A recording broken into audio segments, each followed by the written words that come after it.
ગુજરાત સ્વાગત છે આજના નવા બ્રેકિંગ નવા હવામાન સમાચારની અંદર વાત કરવાની છે તો વરસાદના નવા રાઉન્ડને લઈને નવી માહિતીઓ પ્રાપ્ત થઈ રહી છે। એક લો પ્રેશર અને સિસ્ટમ બંગાળની ખાડી તરફથી ફરી એકવાર આગળ વધી રહી છે। આપને જણાવી દઈએ કે વરસાદનો રાઉન્ડ અત્યારે ઊભો રહી ગયો છે।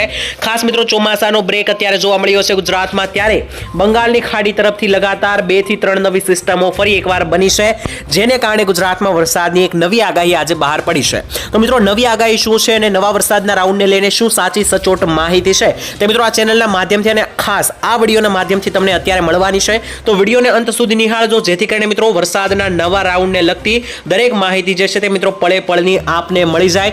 સાથે જ મિત્રો આ ચેનલ ઉપર પહેલીવાર આવ્યા હોય તો ચેનલ વિશે જાણી લેજો, કારણ કે આ ચેનલ ઉપર તમને કોઈ દિવસ ખોટી અને ભ્રમિત માહિતી આપવામાં નહીં આવે, સાચી સચોટ માહિતી આપવામાં આવે છે। જેથી મિત્રો સબસ્ક્રાઇબ ના કરી હોય તો પણ ચેનલને કરી લેજો। તો આજના નવા વરસાદના રાઉન્ડને લઈને મિત્રો વાત કરીશું અને ત્યારબાદ અંતમાં મિત્રો હું તમને માહિતી આપીશ કે આજે 24 કલાક ગુજરાતમાં કેટલો વરસાદ કઈ કઈ જગ્યાએ પડશે। મિત્રો વરસાદની કોઈ આજે સિસ્ટમ ગુજરાત પર તો નથી, પરંતુ ઘણા બધા વિસ્તારોમાં માવઠાઓ પડવાના છે, ઝાપટાઓ પડવાના છે, જેને લઈને મિત્રો માહિતી વિડીયોના અંતમાં હું તમને આપવાનો છું। તો વિડીયોને અંત સુધી જોજો અને તમારા ગામમાં હાલ મિત્રો વરસાદ અત્યારે કેટલી હદે આવી રહ્યો છે તે પણ મને કોમેન્ટમાં લખીને જણાવી આપજો। તો મિત્રો હવે ખાસ કરીને આપણે વાત કરી લઈએ કે ગુજરાતમાં હવામાન ખાતું શું કર્યું છે અને કેટલો વરસાદ જોવા મળી રહ્યો છે આવનારા નવા વરસાદના રાઉન્ડમાં। આપણે મિત્રો જણાવી દઈએ કે અત્યારે ગુજરાત ઉપર અત્યારે હાલ આજની તારીખમાં મિત્રો કોઈ પ્રકારની વરસાદની સિસ્ટમ ગુજરાત ઉપરથી પસાર નથી થઈ રહી। એક પ્રકારનું મિત્રો લો પ્રેશર અથવા તો દબાણ ગુજરાત ઉપર અત્યારે હાલ નથી રહેલું, જેને લઈને મિત્રો આજે ગુજરાતના અમુક ભાગોમાં ઝાપટાઓ જોવા મળશે અને અમુક વરસાદ આવી શકે, બાકી કોઈ ખાસ ભારે વરસાદ નથી।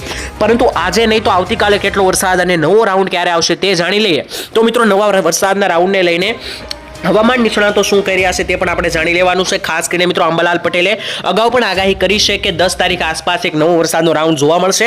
તે આગાહી તો તેની માની લઈએ, પરંતુ બીજી તરફ મિત્રો જે છે તે બંગાળની ખાડીમાંથી અત્યારે એક લો પ્રેશર આવતું જોવા મળી રહ્યું છે। મિત્રો ગુજરાતમાં જ્યારે વરસાદ આવે છે ચોમાસાનો, ત્યારે બંગાળની ખાડીથી થઈને મધ્ય ગુજરાત થઈને મિત્રો ઉત્તર ગુજરાત તરફથી આગળ વહી જાય છે। આ રીતનું મિત્રો લો પ્રેશર બનતું હોય છે। અત્યારે પણ મિત્રો તમે જોઈ શકો કે આ દરેક વિસ્તાર જે છે તે મિત્રો બંગાળની ખાડી ગણવામાં આવે છે, જ્યાં મિત્રો એક સાથે 3 થી 4 લો પ્રેશર બન્યા છે, જે લગાતાર આ દિશા તરફ જો મિત્રો આગળ વધશે તો ગુજરાતમાં વરસાદ જે છે તે મિત્રો જોવા મળી જશે તમને, ખાસ કરીને આગામી 2 દિવસમાં। એટલે કે મિત્રો હવામાન ખાતાની અને પરેશ ગોસ્વામીએ ખાસ કરીને મિત્રો આજે એવી આગાહી આપેલી છે કે ખાસ વરસાદ જે છે તે મિત્રો 9 તારીખે ગુજરાતમાં શરૂ થવાનો છે નવા રાઉન્ડનો।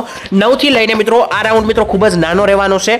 અગાઉ મિત્રો જુલાઈ મહિનામાં વરસાદના રાઉન્ડ જે છે તે 10 થી 12 દિવસ સુધી ચાલતા હતા, પરંતુ આ વરસાદનો રાઉન્ડ એટલો મોટો નહીં રહેવાનો મિત્રો, કારણ કે આ વરસાદનો રાઉન્ડ જે છે તે 9, 10, 11 અને 12 બસ આ 4 દિવસ સુધી મિત્રો વરસાદ રહી શકે આ નવા રાઉન્ડની અંદર, જેમાં પણ મિત્રો સૌથી ભારે વરસાદ 10 અને 11 તારીખે ગણવામાં આવી રહ્યો છે એવું અનુમાન લગાવવામાં આવી રહ્યું છે।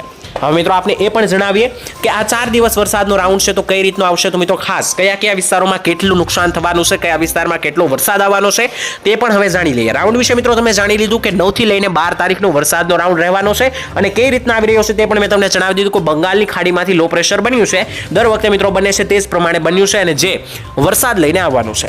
હવે મિત્રો આપણે વાત કરી લઈએ કે કયા વિસ્તારમાં તેની અસર જોવા મળવાની છે। ખાસ કરીને મિત્રો અહીં તમે જોઈ શકો કે બંગાળની ખાડીમાંથી જ્યારે મિત્રો લો પ્રેશર આવે છે તે કઈ દિશા તરફ આગળ વધે છે આપ જાણી લો। મિત્રો અહીંયા બંગાળની ખાડી છે, જ્યારે મિત્રો આ લો પ્રેશર બને છે તે વરસાદ મિત્રો આ દિશા તરફ આગળ વધે છે અને આ રીતનો મિત્રો આગળ વધે છે। એટલે કે મિત્રો પહેલા તો આ વરસાદ જે છે તે મધ્યપ્રદેશમાં આવે છે, ત્યારબાદ દક્ષિણ ગુજરાત, ત્યારબાદ મધ્ય ગુજરાત અને ઉત્તર ગુજરાત થઈને કચ્છ તરફથી આગળ મિત્રો નીકળી જતો હોય છે પાકિસ્તાન તરફ।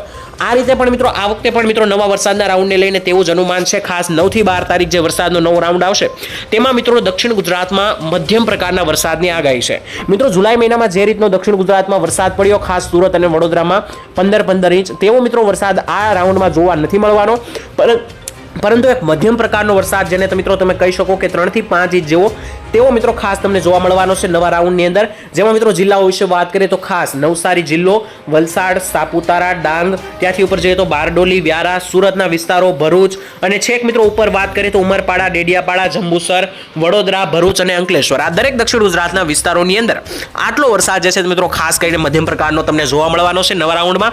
અને મધ્ય ગુજરાતની વાત કરીએ તો મિત્રો મધ્ય ગુજરાતના જે મધ્યપ્રદેશને બોર્ડરને અડીને રહેલા વિસ્તારો છે, જેમ કે ખાસ મિત્રો દાહોદ, ગોધરા લાગુ વિસ્તારો, મહીસાગરના વિસ્તારો, છોટાઉદેપુર, આ મિત્રો 4 થી 5 જિલ્લામાં ભારેથી અતિભારે વરસાદ જોવા મળશે. જ્યારે બાકીના જે મિત્રો મધ્ય ગુજરાતના પ્રોપર જિલ્લાઓ છે, જેમ કે અમદાવાદ, ગાંધીનગર, નડિયાદ, ખેડા લાગુ વિસ્તારો વાત કરીએ તો મિત્રો વચ્ચે જોઈએ તો ડાકોરના વિસ્તારો છે, બાલાસિનોર છે, કપડવંજ છે, મોરબી છે, સુરેન્દ્રનગર, કુડા, આ વિસ્તારોની અંદર પણ મિત્રો મધ્યમથી ભારે વરસાદ તમે કહી શકો કે આવી શકે.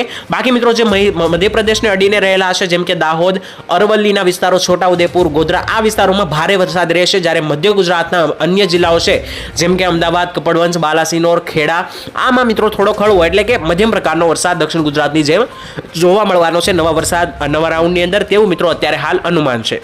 ત્યાંથી મિત્રો ઉત્તર ગુજરાતની માહિતી મેળવી લઈએ કે નવા વરસાદના રાઉન્ડમાં ઉત્તર ગુજરાતની શું હાલ દેખાઈ રહ્યો છે. તો ઉત્તર ગુજરાતમાં પણ મિત્રો આપ ખાસ કરીને જોઈ શકો કે નવા વરસાદના રાઉન્ડને લઈને ઉત્તર ગુજરાતમાં એવી આગાહી છે કે 9 થી લઈને 12 તારીખ મહેસાણા જિલ્લો, સાબરકાંઠા જિલ્લો, બનાસકાંઠા જિલ્લો, પાટણ જિલ્લો, આ 4 જિલ્લામાં ભારે વરસાદની આગાહી છે. અને આપને જણાવી દઈએ કે મિત્રો ઉત્તર ગુજરાતમાં વરસાદ કોઈ ખાસ પ્રકારનો આ વર્ષે પડ્યો નથી. મધ્યમ વરસાદ મિત્રો પડ્યો છે અને તે પણ ઓગસ્ટ મહિનાના પહેલા અઠવાડિયામાં પડ્યો હતો.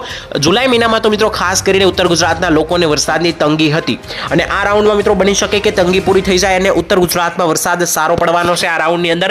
જેમાં પણ મિત્રો ખાસ કરીને મહેસાણા લાગુ વિસ્તારો, ત્યાં આસપાસ મિત્રો જોઈએ તો હિંમતનગરના વિસ્તારો, સિદ્ધપુર, વડનગર, પાટણના વિસ્તારો, ચાણસમા, મોઢેરા લાગુ વિસ્તારો, રાધનપુર, સાંતલપુર, દિયોદર, થરાદના વિસ્તારો, ઉપર મિત્રો જોઈએ તો ડીસા લાગુ વિસ્તારો, સાબરકાંઠા, બનાસકાંઠા, અમરેલી નહીં પરંતુ આબુ અને અંબાજી રોડ, આ જે મિત્રો ઉત્તર ગુજરાતના જે પણ વિસ્તારો છે તેમનો આ દરેક વિસ્તારોની અંદર એક સારા એવા વરસાદનો રાઉન્ડ તમને આ નવા વરસાદના રાઉન્ડમાં જોવા મળે તેવું મિત્રો અનુમાન છે અને આગાહી છે. કારણ કે જે પ્રમાણેની સિસ્ટમ આગળ વધશે ત્યારબાદ મિત્રો નવી માહિતી આવશે. મિત્રો આવતીકાલે જે છે તે સિસ્ટમ વધારે નજીક આવી જશે ગુજરાતની, ત્યારે શું નવી માહિતી અને આગાહી આવે છે તેના વિશે વિગતમાં આવતીકાલે વાત કરવાની છે. અત્યારનું મિત્રો અનુમાન મેં જે છે તે હું તમને જણાવી રહ્યો છું, તે પ્રમાણે મિત્રો વરસાદની આગાહી દેખાઈ રહી છે. અને મિત્રો દરરોજનું હવામાન ક્યાં કેટલું પહોંચ્યું, કેટલો વરસાદ ક્યાં આવ્યો જાણવું હોય તો આ ચેનલને સબસ્ક્રાઇબ કરીને રાખજો.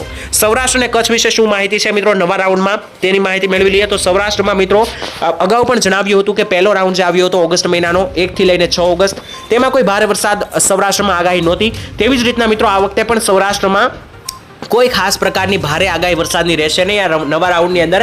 આ દરેક વિસ્તારોની મિત્રો સૌરાષ્ટ્રની અંદર દરેક મિત્રો જે પણ વિસ્તારો રહેલા છે દરેક જિલ્લાઓ, ત્યાં મિત્રો એક હળવા રાઉન્ડની આગાહી છે. ખાસ કરીને ઝાપટાઓની આગાહી છે. વરસાદનો રાઉન્ડ શરૂ થશે તો સૌરાષ્ટ્રમાં ઝાપટાની તીવ્રતા વધી જશે. ઝાપટા તો મિત્રો અત્યારે પણ સૌરાષ્ટ્રમાં શરૂ જ છે, પરંતુ રાઉન્ડ શરૂ થશે ત્યારબાદ ઝાપટાની તીવ્રતા અને આંકડાઓ પણ વધી જશે. વધારે પ્રમાણમાં મિત્રો આવા માવઠાઓ જે ઝાપટાઓ જે છે મિત્રો તમને જોવા મળશે. અને મિત્રો સૌરાષ્ટ્રના 2 થી 3 એવા જિલ્લાઓ છે, અગાઉ પણ જણાવ્યું હતું તે પ્રમાણે કે ત્યાં ઓછો વરસાદ નોંધાયો છે. તો તે જે દરેક જિલ્લાઓ છે ત્યાં પણ મિત્રો આ વખતે એક સારો એવો વરસાદનો રાઉન્ડ તમે અનુમાન લગાવી શકો. તે જિલ્લાઓ છે મિત્રો બોટાદના જિલ્લાઓ, તે સિવાય સુરેન્દ્રનગર અને મોરબીના વિસ્તારો, આ દરેક ગામડાઓમાં મિત્રો ઓછો વરસાદ પડ્યો છે તેવું લોકોનું કહેવું છે. તે પ્રમાણે મિત્રો વરસાદ જે છે તે જોવા મળશે સારો એવો આ 3 જિલ્લાઓની અંદર. કચ્છની મિત્રો વાત કરી લે તો કચ્છમાં કોઈ ભારે ખાસ વરસાદની આગાહી નવા રાઉન્ડમાં રહેવાની નથી, પરંતુ 2-3 એવા જિલ્લા તાલુકાઓ છે કચ્છના કે જ્યાં મિત્રો તમને એક સારો એવો વરસાદ જોવા મળી શકે. પરંતુ કચ્છ મિત્રો જે છે તે ગુજરાતથી એક બાજુ મિત્રો જોઈ શકો કે એક છેડાનો ભાગ રહેલો છે કચ્છ. તો મિત્રો ત્યાં સિસ્ટમ કઈ રીતની પહોંચે છે તે ગુજરાતમાં સિસ્ટમ આવી જાય ત્યારબાદ જ ખબર પડે છે. તો કચ્છને લઈને જાજુ કોઈ અનુમાન આપણે લગાવતા નથી. બાકી મિત્રો વાત કરી લીધી આજના વિડીયોમાં. વિડીયો મિત્રો કામનો લાગ્યો હોય અને ઉપયોગી તમારા માટે બન્યો હોય તો આ વિડીયોને તમારે એક લાઈક કરી દેવાની છે, જેથી મિત્રો અમને પ્રોત્સાહન મળતું રહે આવા નવા વિડીયો બનાવવા માટે. ચેનલ પર મિત્રો તમે પહેલીવાર આવ્યા હોય ત્યારે હાલ તો આ ચેનલને સબસ્ક્રાઇબ કરીને રાખી મૂકજો, કારણ કે આ ચેનલના માધ્યમથી તમને દરરોજના તાજા અને હવામાન સમાચાર જે છે તે સૌથી પહેલા આપવામાં આવે છે અને કોઈ ખોટા સમાચાર આપવામાં નથી આવતા. તે પણ મિત્રો તમારા માટે ઉપયોગી રહેશે, જેથી ચેનલ સબસ્ક્રાઇબ કરી લેજો. આજ માટે મિત્રો આટલું જ રાખીએ છીએ. આવતીકાલે સિસ્ટમ નજીક પહોંચશે ત્યારે મિત્રો પ્રોપર આપણે અનુમાન લગાવશું કે કેટલું વરસાદ કઈ રીતનો ગુજરાત ઉપર જોવા મળી રહ્યો છે. તો તે દરેક માહિતી મેળવવા માટે ચેનલને સબસ્ક્રાઇબ કરીને રાખી મૂકજો. તો આવતીકાલે મળીશું એક નવા હવામાન સમાચાર સાથે. આજ માટે રજા આપશો. ધન્યવાદ. જય માતાજી.